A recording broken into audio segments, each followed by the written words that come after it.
Au nom du Père et du Fils et du Saint-Esprit, Amen. Une grande joie d'être là avec toi en ce mercredi 24 mai. Et nous sommes dans cette neuvaine à l'Esprit Saint. Que tu puisses aussi faire ta neuvaine et bien te préparer pour Pentecôte.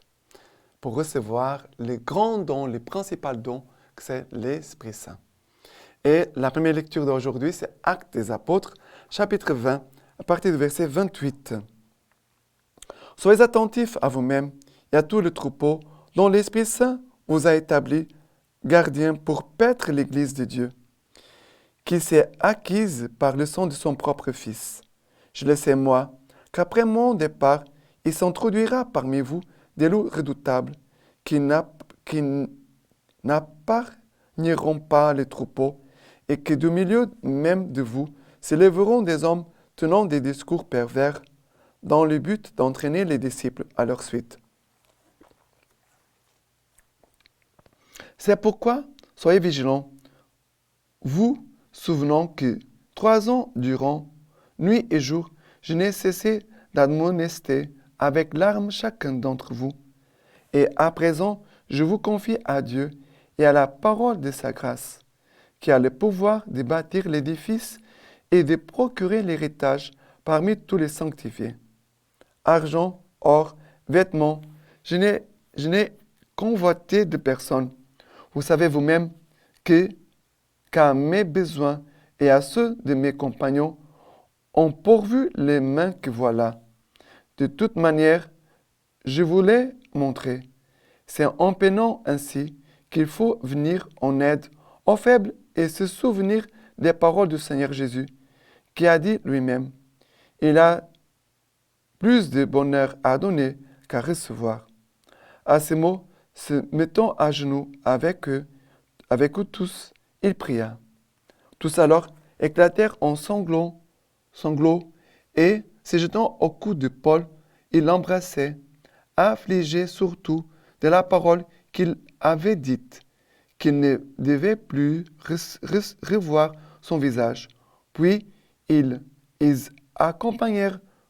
l'accompagnèrent jusqu'au bateau. Alors, nous voyons ici Paul, que c'est un homme qui veut nous communiquer aussi l'Esprit Saint, nous dit, soyez attentifs à vous-même. L'Esprit Saint veut nous garder attentifs à nous-mêmes et aussi à nos frères. Et à tous les troupeaux dont l'Esprit Saint vous a établi gardien pour paître l'Église de Dieu. Bien sûr que Paul ici parle aux anciens, aux évêques, aux responsables de l'Église. Mais soyez attentifs à vous-même et aussi aux autres. C'est l'action de l'Esprit Saint de nous garder éveillés, attentifs. Après, Paul, il va parler qu'ils vont s'introduire dans le troupeau des hommes tenant des discours pervers dans le but d'entraîner les disciples à leur suite. Ça veut dire qu'il y a des gens qui vont entrer pour diviser le troupeau, pour les égarer de la vérité, pour les éloigner de Jésus et de son Église. Ce sont des choses qui arrivent aujourd'hui encore, tout le temps. L'Esprit Saint va nous aider à nous garder dans l'unité et aussi à avoir ce discernement. Quand il y a des choses qui sont bizarres, l'Esprit Saint va nous dire, là c'est quelque chose qui n'est pas correct. Parfois, la personne ne sait pas très bien qu'est-ce que c'est, mais l'Esprit Saint nous avertit en disant, fais attention, ne tombe pas dans un piège. Et Paul nous dit, faites attention, parce qu'il y aura des gens qui vont vouloir s'introduire au milieu du troupeau pour diviser le troupeau, pour introduire des discours pervers. Et cela se passe encore aujourd'hui. L'Esprit Saint va nous aider à être vigilants. C'est pourquoi soyez vigilants. Saint Paul nous dit encore, soyez vigilants. À nouveau, le verset 31. Et Paul va nous confier à Dieu et à la parole de sa grâce. Pourquoi Paul va nous confier à Dieu et à la parole de sa grâce? Parce que si tu es en contact avec la parole de Dieu, cette parole de Dieu qui nous a été transmise pendant des siècles, que l'Église nous transmet aujourd'hui, Si nous gardons les dépôts de la foi, que c'est la parole de Dieu, alors nous serons en contact avec l'Esprit Saint. Garder la parole de Dieu, c'est garder l'Esprit Saint. Donc on garde la parole de Dieu parce que cette parole, elle est remplie de l'Esprit Saint. Elle a été inspirée par l'Esprit Saint. Et cette parole nous communique aussi ce même Esprit Saint. Et Paul qui parle de ses mains qu'il a travaillées pour soutenir ses compagnons, tous les faibles. Alors, le travail, quelqu'un qui est responsable, quelqu'un qui travaille, qui se donne, qui aide aussi les autres, c'est une manifestation aussi de l'action de l'Esprit Saint, qui est amour. Et Paul, après ils vont accompagner Paul dans le bateau, ils vont accompagner Paul, mais Paul, il est paisible. Paul n'est pas en train de pleurer, de faire de lamentation. Non. Paul, il est dans une force, d'une fermeté intérieure pour accomplir la volonté de Dieu. Notre vie, le sens de notre vie, c'est pour accomplir la volonté de Dieu et de nous unir et de chercher Dieu. D'accord? Voilà. Et maintenant, le psaume d'aujourd'hui, c'est le psaume 68 encore. Et à partir du verset 29. Commande, ô mon Dieu, selon ta juste puissance, la puissance, ô Dieu, que tu as mise en œuvre pour nous, depuis ton temple au-dessus de Jérusalem. Vers toi viendront les rois, apportant des présents. Royaume de la terre, chantez à Dieu, jouez pour le chevaucheur des cieux. Voici qu'il élève la voix de puissance. Reconnaissez la puissance de Dieu. Redoutable est Dieu depuis son sanctuaire. C'est lui le Dieu d'Israël, qui donne au peuple force et puissance. Béni soit Dieu. Alors, commande, ô mon Dieu, selon ta puissance. Commande, conduis-nous, Seigneur. La première chose qu'on demande, c'est conduis-nous. Commande, ça veut dire, donne-nous la direction. Seigneur, parle-nous, conduis-nous, aide-nous.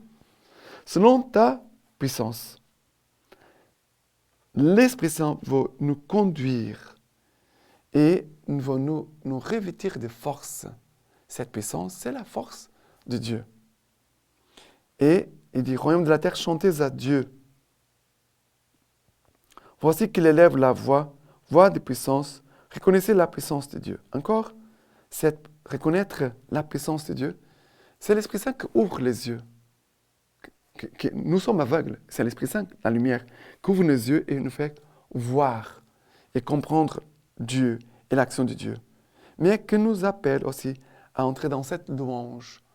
La louange, c'est aussi l'action de l'Esprit Saint en nous, qui agit, qui fortifie en nous la foi, l'amour et notre vie au service de Dieu et de nos frères et sœurs. D'accord?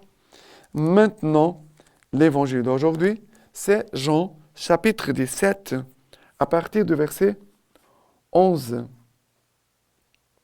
Père Saint, garde-les dans ton nom que tu m'as donné, pour qu'ils soient un comme nous. Quand j'étais avec eux, je les gardais dans ton nom que tu m'as donné. J'ai veillé et aucun d'eux ne s'est perdu, sauf le fils de la perdition, afin que l'écriture fût accomplie. Mais maintenant je viens vers toi, et je parle ainsi dans le monde, afin qu'ils aient en eux-mêmes ma joie complète. Je leur ai donné ta parole, et le monde les a haïs, parce qu'ils ne sont pas du monde, comme moi je ne suis pas du monde. Je ne te prie pas de les enlever du monde, mais de les garder du mauvais. Ils ne sont pas du monde, comme moi je ne suis pas du monde. Sanctifie-les dans la vérité, ta parole est vérité. Comme tu m'as envoyé dans le monde, moi aussi je les ai envoyés dans le monde. Pour eux, je me sanctifie moi-même, afin qu'ils soient eux aussi sanctifiés dans la vérité. Jésus veut nous sanctifier dans la vérité. Recevoir l'Esprit Saint, vivre dans l'Esprit Saint, c'est toujours un travail de la vérité en nous. Parce que l'Esprit Saint va toujours combattre en nous ce qui est du mensonge. Les pensées que j'ai qui sont du mensonge, les paroles que j'ai qui sont du mensonge, les actions que j'ai faites qui sont donc du mensonge. L'esprit des vérités veut nous conduire dans ce qu'il est. Il est vérité. On ne peut pas vivre en lui et vouloir être une autre chose. C'est comme l'eau et l'huile. Ils ne se mélangent pas. Et l'Esprit Saint va faire ce travail aussi en nous pour nous enlever de ce qui est mélangé, pour nous faire vivre dans ce que nous sommes, dans la vérité, ce que nous devons correspondre, de ce que nous sommes dans le plus profond de notre être. C'est l'action de l'Esprit Saint, de nous faire vivre dans cette unité dont Jésus nous parle. Garde-le dans ton nom que tu m'as donné pour qu'il soit un comme nous. Voilà le désir de Jésus pour nous, dans cette unité. Mais cette unité se fait aussi dans la vérité. Que nous puissions demander l'Esprit Saint, l'Esprit des vérités, pour qu'il puisse nous arracher dans tout ce qui est de l'ordre du mensonge. Tout ce qui est du mensonge, que ce n'est pas de Dieu. Et c'est pour ça que Jésus va dire, je ne t'ai pris pas de les enlever du monde, mais de les garder du mauvais. Pourquoi? Parce que le mauvais, les démons, c'est le père du mensonge. Nous sommes dans le monde. Jésus dit, ils ne sont pas du monde. Nous sommes dans le monde, mais nous n'appartenons pas au monde. Ça veut dire que nous n'appartenons pas au péché. Nous n'appartenons pas au mensonge. Parce que les démons, il est le père du mensonge, le père de l'orgueil. Et Jésus veut nous enlever de tout ce qui est de cet esprit du monde pour nous garder dans l'esprit de sainteté, dans l'esprit de vérité, dans l'esprit d'amour, dans la lumière, en fait. D'accord? Voilà. Et maintenant, de la lecture patristique de Saint Basile, évêque de Césarée, qui donc, en entendant les noms que l'on donne à l'esprit, n'élève pas sa pensée, ne hausse pas sa réflexion vers ce qu'il y a de plus sublime. Car on dit, l'Esprit de Dieu, l'Esprit des vérités, qui procède du Père, l'Esprit ferme, l'Esprit qui dirige. Esprit Saint est son appellation propre et particulière. Vers lui se tournent tous les êtres qui ont besoin de sanctification. C'est lui qui désire tous ceux qui vivent selon la vertu pour être rafraîchis par son haleine et secourus dans la recherche de la fin propre qui convient à leur nature. Source de sanctification, lumière intelligible, il fournit par lui-même comme une sorte de clarté à toute puissance rationnelle qui veut découvrir la vérité. Il est inaccessible de sa nature, mais on peut saisir sa bonté. Il remplit tout par sa puissance, mais il se communique seulement à ceux qui en sont dignes, et non pas dans une mesure uniforme, mais en distribuant son activité en proportion de la foi. Et maintenant, je vous laisse la bénédiction par les mains toutes pures de la Vierge Marie.